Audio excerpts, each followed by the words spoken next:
Well, it was about 4-5 years ago now.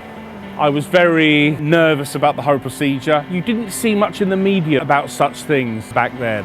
I thought I'd go for it. I thought I'd give it a whirl. And boy, was I right.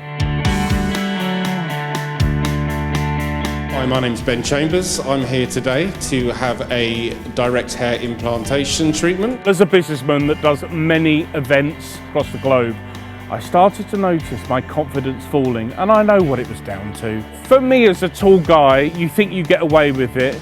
You don't get away with it. I had a big bald spot, I had gaps, it was all over the shop. When you see eyes go up to your hairline, it's heartbreaking. Before I had the hair transplant, I was not the same person, and it bothered me.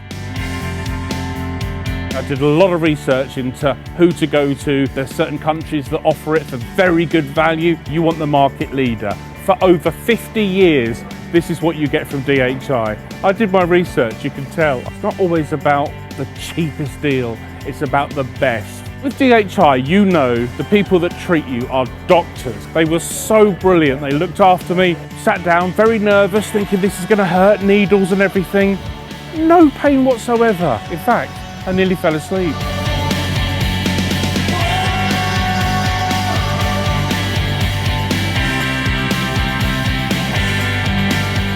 I've got curly hair naturally. Well, it's slightly wavy, but it's curly enough. I get out of a shower and it's full, and it puts a smile on my face every single morning. Thank you. Forget teeth, forgetting having a nose job. Get your hair done. Life-changing. It's going to be wonderful to have a full head of hair. Thank you, DHI.